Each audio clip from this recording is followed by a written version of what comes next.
Hello नमस्कार प्यारे विद्यार्थियों।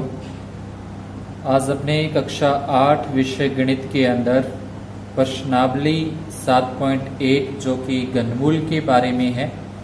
इससे जो पहले अपनी प्रश्नावली की थी प्रश्नावली 5वीं की थी, ये अपनी प्रश्नावली 6ठी है जो घनमूल के बारे में है 6.1।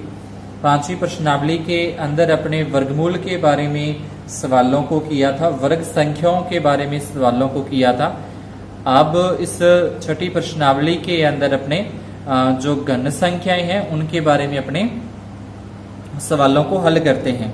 जो वर्ग संख्याएं होती हैं तो किसी का भी अगर अपने को वर्ग ज्ञात करना है, जैसे मान लो कि 4 का वर्ग ज्ञात करना है तो फिर अपने को 4 को 4 से गुणा करनी है, यानी कि 4 को 4 से 2 बार गुणा करेंगे, वो उसका वर्ग हो जाता है 16।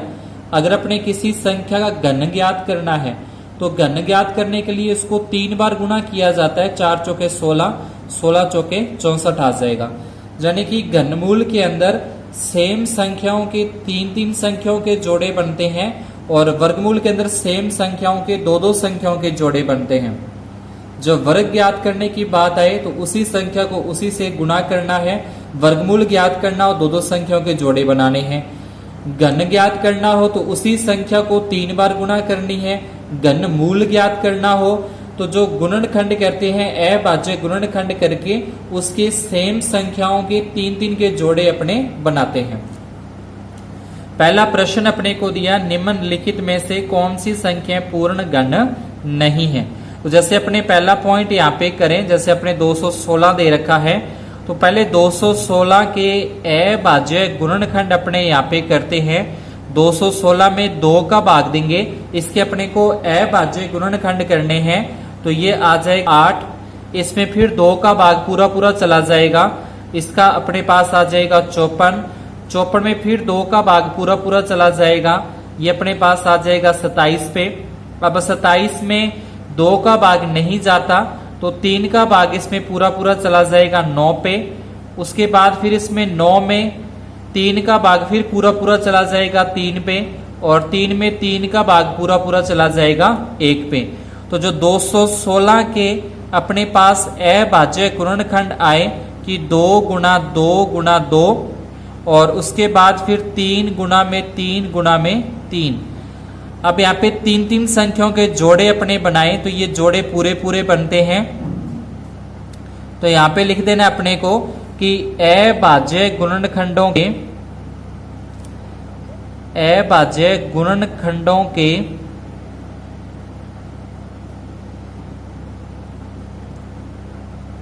3-3 के जोड़े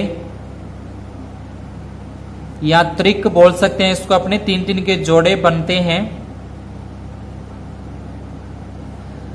आते हैं 216 पूर्ण घन है। इसी प्रकार से अपने 128 का करें। सेकंड पॉइंट जो अपना है 128 का करना है। अब तो जब अपने 128 का करेंगे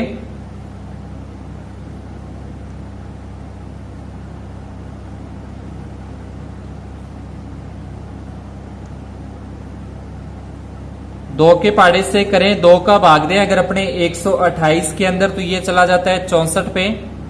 64 में फिर 2 का भाग देंगे तो ये चला जाएगा 32 पे। 32 में 2 का भाग देंगे 16 पे जाएगा। फिर 16 में 2 का भाग 8 पे चला जाएगा। 8 में 2 का भाग जाएगा 4 पे। 4 में फिर 2 का भाग चला जाएगा 2 पे, और 2 में 2 का भाग चला जाएगा 1 पे। तो इस तरीके से इसके अभाज्य गुणनखंड अपने हो जाएंगे। ये अभाज्य गुणनखंड में यहाँ पे नीचे यहाँ पे नोट कर रहे हैं अपने 128 के। तो 128 के जब अपने अभाज्य गुणनखंड लिखे तो ये जो अपना 1 2 3 4 5 6 और 7 बार आ रहा है तो यहाँ लिखेंगे अपने 7 बार। 2 गुणा 2, फिर 2 गुणा में 2 गुणा 2 और गुणा में 2। 1 2 3 4 5 6 7 बार 3-3 संख्या के जोड़े बनाए यहाँ पे। तो ये 3-3 संख्याओं का एक जोड़ा पूरा कंप्लीट हो गया, दूसरा जोड़ा भी पूरा कंप्लीट हो गया। लेकिन अभी 1 2 अपने पास बच गया है, यानी कि इसका पूरा त्रिक या 3 का जोड़ा नहीं बन रहा। तो जब ये 3 संख्याओं का जोड़ा पूरा कंप्लीट नहीं बनता तो वो पूर्ण घन संख्या नहीं होती। तो यहां लिख देंगे अभाज्य गुणनखंड में, अभाज्य गुणनखंडों में 2 का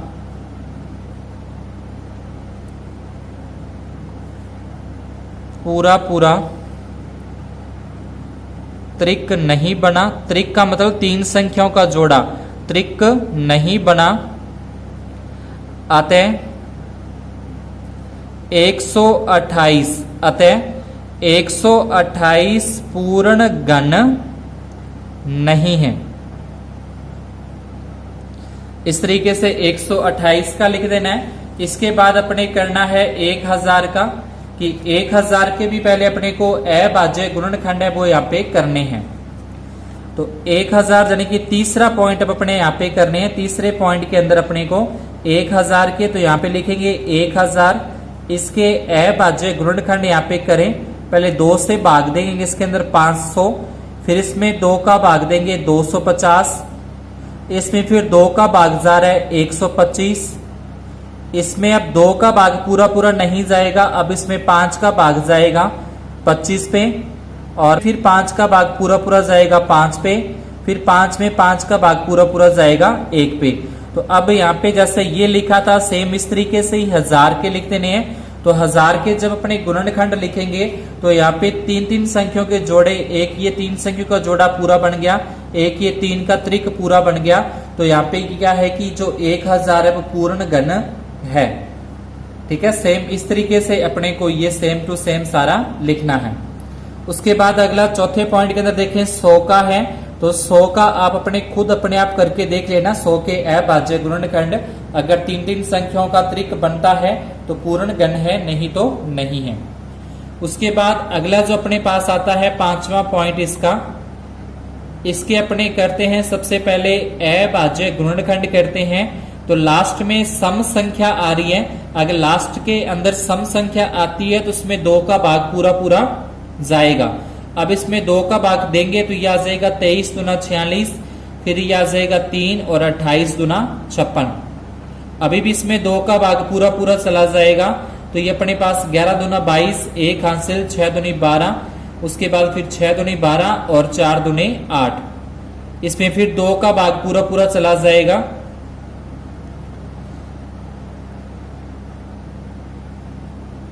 2 का भाग देंगे तो अपने पास आ जाएगा 58 और 32 दूना 64, 58 दूना 116। तो यहाँ पे 5832 है, ये लिखा हुआ है, यहाँ पे थोड़ा सा मिस्टेक हो गया, 582 लिखा हुआ है।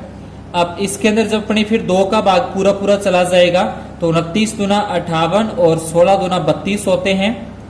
अब इसमें फिर 2 का भाग पूरा पूरा चला जाएगा तो 14 दूना 28, 1 हासिल बची, 116 है तो वो आ जाएगा अपना 58 आ जाएगा। अब इसमें फिर 2 का भाग पूरा पूरा चला जाएगा, इसमें 2 का भाग देंगे तो अपने पास आ जाएगा 7 दूनी 14 और 29 दूना 58 यानी कि 729। अब 729 के लास्ट में सम संख्या नहीं है तो इसमें 2 का भाग पूरा पूरा नहीं जाएगा। अब इनको जोड़ के देखें, 7 और 2 9, 9 और 9 18, 18 3 के पाड़े में आते हैं तो इसमें 3 का भाग वो पूरा पूरा चला जाएगा, यानी कि 243 आ जाएगा। अब इसमें फिर 3 का भाग पूरा पूरा चला जाएगा, 8 3 24, 3 एकम 3, 81 में अपने को पता है कि 3 का भाग जाएगा, 27 3 81, फिर 27 में 3 का भाग पूरा पूरा चला जाएगा 9 पे, 9 में फिर 3 का भाग पूरा पूरा चला जाएगा 3 पे, और 3 में फिर 3 का भाग पूरा पूरा चला जाएगा 1 पे।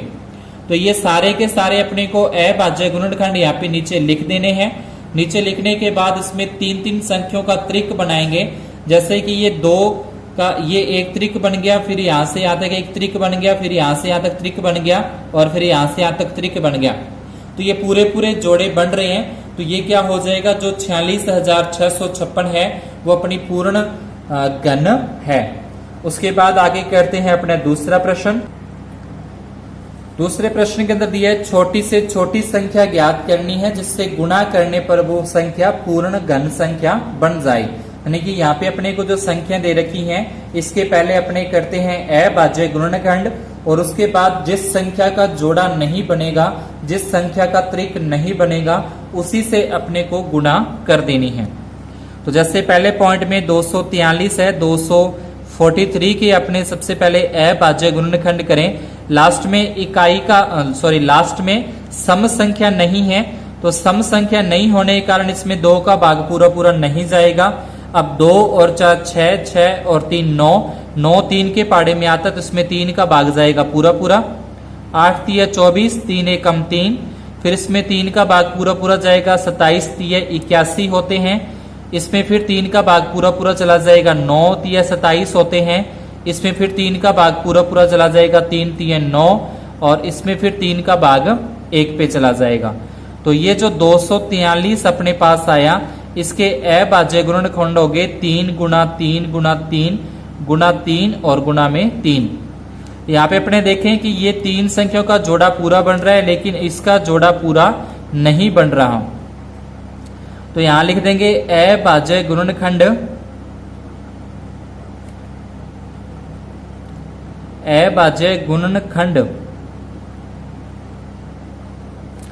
में 3 का त्रिक पूरा नहीं बन रहा है,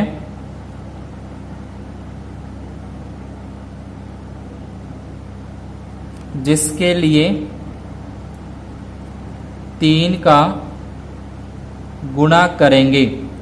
लिए 3 का गुणा करेंगे, अतः 243 को पूर्ण घन बनाने के लिए 3 से गुणा करते हैं, 3 से गुणा करते हैं। इस तरीके से अपने को लिखना है। यानी कि पहले अभाज्य गुणनखंड करोगे, उसके अभाज्य गुणनखंड लिखोगे, जिसका जोड़ा 3 का त्रिक पूरा नहीं होता, 3 संख्याओं का जोड़ा नहीं बनता, उसी से अपने को करना है गुणा यहाँ पे करना है। इसी प्रकार से 256 का अपने पहले अभाज्य गुणनखंड करें। 2 से भाग देंगे 256 में 128, 128 में 2 का भाग देंगे 64, फिर 64 में 2 का भाग देंगे तो ये जाएगा 32 पे, 32 में फिर 2 का भाग देंगे जाएगा 16 पे, 16 में 2 का भाग 8 पे जाता है, 8 में 2 का भाग 4 पे जाता है, 4 में फिर 2 का भाग 2 पे जाएगा और फिर 2 का 2 में 1 पे जाएगा। यानी कि 2 का भाग देते जाएंगे और यहाँ पे जो उत्तर आते हैं वो अपने लिखना है। उसके बाद सेम इस तरीके से अपने को अभाज्य गुणनखंड लिख देने हैं और यहाँ पे अपने देखेंगे कि 2 का एक त्रिक पूरा बन गया, ये दूसरा त्रिक पूरा बन गया, लेकिन तीसरा त्रिक 2 का पूरा नहीं बन रहा। तो त्रिक पूरा नहीं बन रहा जिसके लिए 2 यहाँ पे लिखेंगे, 2 से गुणा करेंगे, अतः पूर्ण घन बनाने के लिए 2 से गुणा करते हैं इस सवाल के लिए। इसी प्रकार से तीसरा पॉइंट अब आप खुद करके देखोगे 72 वाला। इसके बाद 675 है अपने पास, तो 675 के अभाज्य गुणनखंड अपने करें पहले। अब इसमें 2 का भाग तो पूरा पूरा अपने पास जाएगा नहीं 675 के लिए, क्योंकि लास्ट में अपने पास इकाई का अंक नहीं है, सम संख्या नहीं है। तो इसके अंदर 6 और 7 13, 13 और 5 18, 18 में 3 का भाग पूरा पूरा चला जाएगा। तो 675 के अंदर अगर अपने 3 का भाग दें तो ये अपने पास आ जाएगा 225 आता है। 225 में फिर 3 का भाग पूरा पूरा चला जाएगा तो ये अपने पास आ जाएगा 75। 75 में फिर 3 का भाग पूरा पूरा चला जाएगा 25, फिर 25 में 5 का भाग जाएगा 5 पे, फिर 5 में 5 का भाग जाएगा 1 पे। तो सेम इस तरीके से अपने को पहले यहाँ पे लिखने हैं और लिखने के बाद लास्ट में क्या लिखा जाएगा, पूर्ण घन बनाने के लिए 5 से गुणा करते हैं। तो यहां सीधा लिख देना कि स्पष्ट है। पहले अभाज्य गुणनखंड यहाँ पे लिखने हैं। अभाज्य गुणनखंड ये बार लिख के उसके बाद लिखना है स्पष्ट है कि 675 को पूर्ण घन बनाने के लिए पूर्ण घन बनाने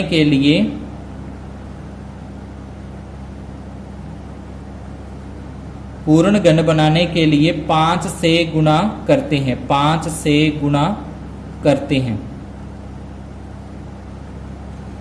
इस तरीके से आगे आपको जो 100 वाला है इस 100 के भी अभाज्य गुणनखंड करते हुए सेम इस तरीके से अपने को सवाल सॉल्व कर देना है। आगे तीसरे प्रश्न के अंदर बोला है वह सबसे छोटी संख्या जिससे भाग देने पर भागफल पूर्ण घन प्राप्त होता। अब इसके अंदर जिस संख्या का जोड़ा पूरा नहीं बनेगा उसी संख्या के अंदर अपने क्या करना है, उसका भाग देना है। जैसे मैं 128 वाला इसको सॉल्व करते हैं अपने। 128 में 2 का भाग देंगे तो ये अपने पास आ जाएगा 64। फिर 64 में 2 का भाग पूरा पूरा चला जाएगा 32। फिर 32 में 2 का भाग पूरा पूरा चला जाएगा 16 पे। फिर 16 में 2 का भाग पूरा पूरा चला जाएगा 8 पे। फिर 8 में 2 का भाग पूरा पूरा चला जाएगा 4 पे।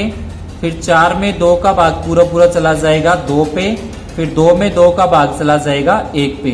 तो अब जो 128 आया उस 128 के जो अभाज्य गुणनखंड अपने पास आते हैं 1 2 3 4 5 6 7 बार, तो 3 3 6 और 1 7 बार। अब यहाँ पे 3 का एक जोड़ा पूरा बन गया, इसका एक जोड़ा पूरा बन गया, तो यहां लिख देंगे स्पष्ट है कि 128 को पूर्ण घन बनाने के लिए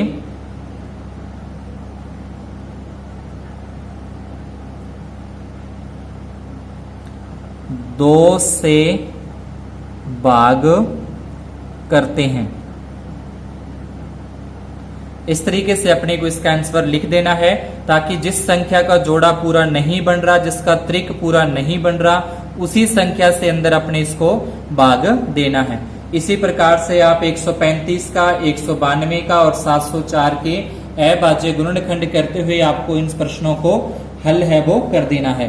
135 के अगर अपने अभाज्य गुणनखंड यहाँ पे करें, अभाज्य गुणनखंड कर देते हैं इसके 135 के, तो 135 में 3 का भाग जाएगा पूरा पूरा, ये चला जाएगा 45 पे। 45 में फिर 3 का भाग चला जाएगा 15 तिये 45, इसमें फिर 3 का भाग चला जाएगा 5 तिये 15 और इसमें 5 का भाग 1 पे चला जाएगा। तो इसमें 5 का जोड़ा पूरा नहीं बनेगा, तो पूर्ण घन बनाने के लिए 5 से भाग देते हैं। इसी प्रकार से 192 में 2 का भाग पूरा पूरा चला जाएगा, फिर उसके बाद 704 में 2 का भाग पूरा पूरा चला जाएगा और उसके बाद इसको अभाज्य गुणनखंड करने हैं और लास्ट के अंदर जिसका जोड़ा पूरा नहीं बनेगा 3 संख्याओं का, उसी से अपने क्या करना है, भाग देना है। आगे अपने लास्ट प्रश्न है चौथा, उसको देख लेते हैं। चौथे प्रश्न के अंदर बोला है कि एक प्लास्टिक का घनाभ बनाता है जिसकी भुजाएं अपने को दे रखी है। एक घन बनाने के लिए ऐसे कितने घनाभों की आवश्यकता होगी। देखिए एक ये जो आकृति अपने को लंबाई, चौड़ाई और ऊंचाई दे रखी है, इससे एक बनाता है घनाभ। इससे क्या बनाता है, एक इस तरीके से क्या बना रहा है वो घनाभ, जैसे अपने एक डिब्बा होता है उस तरीके का एक घनाभ इस तरीके का बना रहा है जिसकी लंबाई, चौड़ाई, ऊंचाई अपने को दे रखी है। अब इसको घनाभ बनाने के लिए, एक घन बनाने के लिए कितने घनाभों की आवश्यकता होगी वो अपने को बतानी है। तो सबसे पहले अपने को जिसकी लंबाई, चौड़ाई दे रखी है वो यहाँ पे अपने लिख देनी है।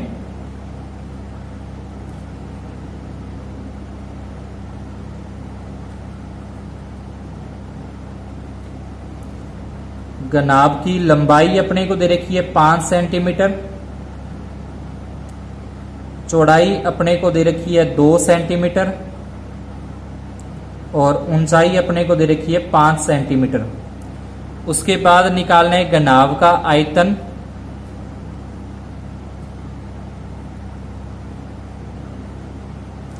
घनाभ का आयतन होता है लंबाई गुणा में चौड़ाई और गुणा में ऊंचाई। लंबाई अपने को दे रखी है 5, चौड़ाई अपने को दे रखी है 2, ऊंचाई अपने को दे रखी है 5। तो ये इसका आ जाएगा। इसको अपने सही करके लिखें तो पहले 5 5 2 बार आ जाएंगे और इसके आगे आ जाएगा 2। यानी कि इसका गुणा करके लिखें तो भी अपने पास क्या आता है 5 5 25 और 25 गुना क्या आते हैं 50 अपने पास आते हैं। अब इसमें घन बनाना है। घन बनाने के लिए यानी कि 3 संख्याओं के जोड़े पूरे होने चाहिए। जैसे ये 5 2 बार ही आ रहा है, एक बार 5 और होना चाहिए। 2 एक बार ही हो रहा है, 2 बार 2 और होने चाहिए। घन बनाने के लिए अपने को 3 संख्याओं का त्रिक पूरा होना चाहिए। तो यहां पे लिख देंगे घन बनाने के लिए घनाभों की आवश्यकता।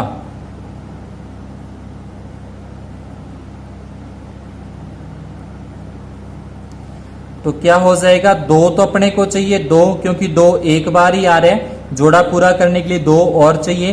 5 2 बार आ रहे हैं, एक 5 और चाहिए। तो ये 4 2 चौके 4 4 5 है 20। तो 20 घनाभों की आवश्यकता होगी घन बनाने के लिए। घन बनाने के लिए घनाभों की आवश्यकता कितनी हो जाएगी 20 हो जाएगी। तो ये थी अपनी प्रश्नावली 6.1 कक्षा 8 विषय गणित की। अगर आपको सवाल समझ में आए तो वीडियो को लाइक और चैनल को सब्सक्राइब जरूर करें। धन्यवाद और शुभ दिन।